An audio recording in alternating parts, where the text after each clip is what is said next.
When I found the hotel receipt in his coat pocket, I didn't cry. Not right away. It wasn't the amount that hurt, though the number on that slip could have paid 3 months of our mortgage. It was the name printed under the guest list, a name I had seen a dozen times before, printed neatly beside his in company emails. Samantha L. That night, as I sat alone at our dining table, the clock ticking louder than usual, I realized this wasn't just about love anymore. This was about betrayal, not only of my marriage, but of every hour I'd spent helping him build something that wasn't ours after all. Before all this, before the lies and hotel receipts, life was ordinary, peaceful even. Our mornings started with the hum of the coffee machine and the smell of toasted bread. I used to wake up before him, make breakfast quietly, and open the blinds just enough for the light to fall gently across the kitchen tiles. Daniel, my husband, would shuffle in half asleep, muttering good morning as he scrolled through his phone. He always talked about the next big thing. Daniel had been an idea man, always sketching something, planning something, dreaming something, but ideas don't pay bills. And for years it was my salary that kept us afloat. I was a night shift nurse, 12-hour shifts, bleary eyes, and aching feet. My coworkers used to joke that I was the one holding our family together while Daniel tried to change the world. I believed in him. Truly I did. When he said he needed time to build his startup, I told him, "Don't worry, I'll handle the bills until things pick up." When he asked to use some of my savings to invest in early development, I said yes. It wasn't a large sum, not at first, but one loan became another and another. Every transfer, every dollar, I saw as a step toward our shared dream. Our future, he called it. Our company. It was around that time that I met her. Samantha. She came over one Saturday morning, bright smile, sleek ponytail, and a tablet in her hands. Daniel introduced her as his co-founder, his right hand in this new business venture. She was polite, professional, the kind of woman who could charm a room without trying. I remember offering her coffee, and she declined with a laugh. "I'd love to, but I'm addicted to those matcha lattes instead." That laugh stayed with me, not because it was pretty, but because it sounded practiced. Still, I didn't think much of it. I wasn't jealous. I was proud that my husband finally had someone who believed in his ideas as much as I did. They spent hours at the office, sometimes late into the night. He'd come home exhausted, mumbling about investor meetings and next steps, and I kept believing. The first time something felt wrong was subtle, a change so small that I almost brushed it off. Daniel had started locking his phone. That wasn't like him. He was never secretive. For years, he'd leave his phone on the counter, face up, screen lighting up with work notifications. But suddenly, it was face down, always. When I asked, he laughed it off. "Just being cautious," he said. "You know, cybersecurity and all that. Investors are strict these days." I nodded. I wanted to believe it was true. Then came the nights he stayed at the office. He used to call me on his way home, sometimes at midnight, but those calls stopped. Instead, I'd get a text, short, almost cold. "Long night. Don't wait up." One morning, I found a lipstick stain on his travel mug. I tried to convince myself it was mine, that I had used it before him, but the color was wrong. I wore muted pinks. This was bold red. When I mentioned it, he smiled that tired smile again. "Samantha borrowed my mug yesterday. We ran out of clean ones at the office." I wanted to believe him. God, I really did. It wasn't until I fell sick that everything began to unravel. A sudden fever, fatigue, then fainting at work. The doctor said it was exhaustion. "Your body is catching up to the years of stress," he said gently. I took a leave from the hospital for the first time in years. While I rested, Daniel seemed busier than ever. He was always on calls, pacing around the house, shutting doors behind him. When I asked what was going on, he'd say, "Just big things, honey. We're close to a breakthrough." He kissed my forehead once and said, "When this company takes off, you'll never have to work another night shift again." I smiled weakly. Back then, I thought that was love. Now, I see it was guilt. Weeks later, I decided to check on our finances. I wasn't suspicious yet, just cautious. I'd always been the one to manage our household budget. I logged into our joint account, expecting to see the usual small withdrawals for groceries and bills, but instead, there were large transfers. 5 figures, made to a business account I didn't recognize. At first, I thought maybe it was a company expense, but when I looked closer, the account name froze me. SL Enterprises. SL Samantha L. My heart thudded so hard I could hear it. The next morning, I confronted Daniel. My hands trembled as I held up the printed statement. "What is this?" I asked. He didn't even flinch. "It's business. Samantha Samantha's handling the logistics. It's normal, I said, my voice shaking. You transferred my savings, our savings, to her company? He sighed, looking annoyed rather than guilty. It's temporary, okay? We're reinvesting everything into marketing. It's how startups work. But I knew that tone, that patronizing calm he used when he wanted me to stop asking questions. Something inside me shifted that day. For the first time in years, I didn't feel like his partner. I felt like his investor. And I realized I hadn't seen a single financial statement,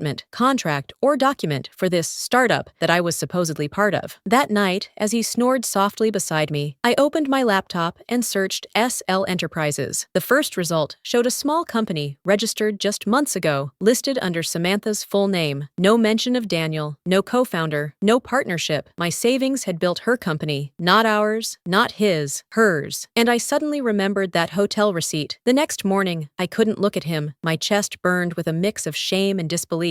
How could someone you shared a life with, someone you trusted completely, look you in the eye and build their dream on your ruin? But something else grew inside me too. A quiet, steady fire. If he thought I was weak because I'd been kind, he was about to learn what kindness looks like when it stops protecting the wrong person. The morning after my discovery, the house felt different. It was the same sunlight spilling through the curtains, the same sound of birds outside, but everything felt staged, like a life I no longer belonged to. Daniel made coffee, humming softly, as if nothing had changed. I stood there, watching him pour cream into his cup, and I wondered how long he'd been pretending. He kissed my cheek before heading out. Big meeting today. Don't wait up for dinner. That was the moment I knew. He wasn't going to tell me the truth, not unless I forced it out of him. So, I decided to stop being the trusting wife who waited for explanations. I was going to find my own answers. The next few days, I played my role well. I cooked, smiled, and even asked about his progress. He seemed relieved. Maybe he thought I had accepted his vague excuse. But behind the scenes, I was documenting everything. Every bank transfer, every call record, every receipt. Nurses are trained to notice patterns, subtle changes in breathing, tone, behavior. And now, I was studying my husband like one of my patients. Only this time, I wasn't trying to save him. I was diagnosing the disease. I visited the small business registry downtown. The clerk looked up the record for SL Enterprises. Yes, ma'am, she said politely. Registered to Samantha Langford. Sole proprietor, sole proprietor. There was no Daniel's name, no mention of any shared ownership. I remember thanking her, walking out to the parking lot, and sitting in my car with the paper trembling in my hands. It was official. My husband had funneled my savings into another woman's business, the same woman he was supposedly mentoring. That night, when he came home late, smelling faintly of expensive perfume, I knew it was time to act. I didn't confront him right away. Instead, I reached out to an old friend, Hannah, a lawyer who'd gone through her own ugly divorce years ago. We met at a quiet cafe. I handed her the documents, trying to steady my voice. Tell me I'm wrong, I said. She flipped through the pages, her expression tightening. You're not wrong, Mia. This is fraud. And if your name is on those accounts, he's in deep trouble. Fraud. The word echoed in my mind, heavy and final. I told her I wasn't ready to file anything yet. I just need to understand how deep it goes. She nodded, understanding. Just protect yourself. Quietly, that week, I created a separate bank account, transferred what little remained from my personal savings, changed the passwords on my email and phone. Daniel didn't notice. Or maybe he didn't care. He was too busy pretending to be the genius entrepreneur. He started talking more about expanding operations. I noticed he said, I, not we. One night, I asked him, how's the startup doing? Any updates? He smiled faintly. You wouldn't understand the details. It's technical, the way he said it. Dismissive, condescending, cut deeper than any insult. For years, I had supported him, fed him, and believed in him. And now, I was not technical enough. The breaking point came 2 weeks later. I had recovered enough to visit my old workplace to pick up some paperwork. On the way back, I decided to surprise Daniel at his office. It wasn't suspicion that guided me. It was something simpler, a quiet need to see what I had helped build. The office was smaller than I expected, a shared co-working space downtown. I recognized his car in the parking lot. Inside, the receptionist smiled. Hi, welcome. Are you here for SL Enterprises? The name hit me like a slap. Yes, I managed to say. I'm Daniel's wife. Her smile faltered. Oh, they're in the conference room. I followed her down the hall. The door was slightly open. I heard laughter, her laughter, and his voice, soft, playful. Through the glass wall, I saw them. Samantha sitting on the table's edge, leaning close to him, her hand brushing his arm. He wasn't talking business. He was whispering something, smiling like a teenager in love. I didn't make a scene. I didn't burst in. I turned around, walked back to the car, and drove home in silence. But when I got there, I cried like I hadn't cried in years. It wasn't just about betrayal, it was about stupidity, my own. I had loved him so blindly that I'd handed him the knife he used to cut me open. That night, I made my decision. I waited until he came home, pretending to be asleep as he slipped into bed. His phone buzzed once, twice. I opened my eyes in the dark and saw the glow of a message. From Samantha. Something inside me went still, completely still. I got up, walked to the living room, and sat on the couch. He followed me, groggy. Mia? What's wrong? I held up his phone. You tell me. His face paled. You went through my phone? I went through my life, I said quietly, and I found out it doesn't belong to me anymore. He sighed, rubbing his temples. You're overreacting. Samantha and I are just— Don't say it, I interrupted. Don't insult me with another lie. There was a long silence. Then his voice softened. Look, things got complicated. The business? I snapped. You mean my money? The money I worked nights for while you played visionary? He raised his voice then. I built that company. You wouldn't understand what it takes. I understand sacrifice, I said. I understand loyalty. I understand what it's like to give everything to someone who turns around and sells it to his mistress. He froze. I had never raised my voice to him before. For a moment, he looked almost guilty, but then the arrogance returned. You don't have proof, he muttered. You can't prove anything. I smiled faintly. Oh, Daniel, I have more than proof. He didn't know that every document, every transfer, every receipt was already backed up, sent to Hannah. For once, I felt the power shift. He had no idea that the woman standing before him, the one he had dismissed and underestimated, had already begun dismantling his empire from the inside. And soon, everyone would know what he'd done. For the first time in years, I slept peacefully, not because everything was fine, but because the fear was gone. When you lose everything, you stop being afraid of anything. The next morning, Daniel acted as if nothing had happened. He left early. No apology, no explanation. Just a cold silence between us, thick enough to choke on. I sat by the kitchen table, sipping the coffee I used to make for him, and opened my laptop. It was time. Hannah had sent me the documents, contracts, bank statements, business registration forms, everything I needed to expose him. She'd written, "You're holding a grenade, Mia. Just make sure you pull the pin at the right time." I smiled. I already knew exactly when that would be. The following week, Daniel was hosting a pitch event for investors, a big one. I had seen the invitation lying on his desk. SL Enterprises Investor Showcase. Friday, 6 p.m., Marlowe Hotel. I wasn't invited, of course, but I planned to be there. In the days leading up to it, I played the dutiful wife one last time. I cooked his favorite meals, asked polite questions, even ironed his shirt for the big night. He must have thought I was broken, that I'd accepted my fate, but every smile I gave him was just one more thread in the trap I was weaving. Friday came. I dressed carefully, not to impress him, but to remind him who I was before he made me feel small. Simple black dress, hair down, no jewelry, just calm power. When I arrived at the hotel, I stood in the back of the room, unnoticed among the crowd of suits and sparkling wine glasses. On stage, Daniel was in his element, confident, charming, selling his dream to the world. He spoke about innovation, ethics, and the team that made it all possible. I almost laughed. When he introduced Samantha, she walked up in a bright red dress, smiling like she'd just won the lottery. For a few minutes, I let them bask in their glory. Then, I pulled out my phone, opened the email Hannah had prepared, and hit send to all. Every investor in that room and a few key reporters received a detailed packet of evidence: bank transfers, registration papers, ownership documents, all showing how SL Enterprises had been built on my savings. It took exactly 43 seconds for the first phone to buzz, then another, and another. The whispers started like a slow wave spreading through the crowd. Daniel's smile faltered. He glanced at his phone, confusion flashing across his face, then panic. I stepped forward. The room fell silent. "Good evening, everyone," I said clearly. "I'm Mia Lewis, Daniel's wife. The woman whose life savings funded this company." Gasps, murmurs. The investors turned toward me, like I had just set the place on fire. Daniel's face went pale. "Mia, what are you doing? What you should have done months ago," I said. "Telling the truth." I held up my phone. "Every document, every transaction, it's all there. This entire company was built with stolen money." Samantha tried to interrupt, her voice trembling. "That's not true." "Really?" I cut her off. "Because your business license says sole proprietor, Samantha Langford, meaning you own it, and Daniel conveniently forgot to mention that when he emptied our joint account to fund your little dream." The room buzzed louder now, investors glaring, cameras flashing. Daniel reached out. "We can talk about this." "No," I said, stepping back. "You've done enough talking. Now you can explain it to the lawyers." I turned and walked out, the sound of chaos following me. For once, I didn't look back. That night, I stayed in a cheap motel outside the city. It wasn't much, just a single bed, flickering light, and silence. But for the first time in months, that silence felt like freedom. The next morning, my phone was flooded with messages. From Daniel, "We need to fix this. You've ruined everything. Please call me." And then from Hannah, "News picked it up. Investors are pulling out. His accounts are frozen. You did it." I stared at the screen, not smiling, not crying, just breathing. For so long, I'd lived inside his story. Now, I was finally writing my own. Days turned into weeks. Daniel tried calling again and again. Then came the apology letters, the desperate pleas, the promises to make it right. But betrayal isn't undone by words. He had built his empire on lies, and I had torn it down with truth. Hannah helped me file for divorce. I didn't ask for revenge money. I didn't want a cent. All I wanted was closure and peace. Samantha disappeared from the picture soon after. Rumor had it, she left the city when the company collapsed. Daniel, well, he vanished too, at least from the world that used to adore him. The startup's website went offline. The office closed. Just like that, their little fantasy dissolved into dust. Months later, I walked along the beach near my hometown, the place I'd grown up before life became complicated. The wind was soft, and the water shimmered gold in the late afternoon sun. I thought about how easily we mistake love for loyalty, and loyalty for weakness. But love isn't about losing yourself. It's about sharing yourself with someone who values what they're given. Daniel had never valued anything but himself. But me? I finally valued me. I wasn't just the wife who got betrayed. I was the woman who rebuilt her life from ashes, who turned heartbreak into power. That night, I wrote the final note in my journal. He took my money, he took my trust, but he never took my strength, because in the end, I didn't lose him. I found myself.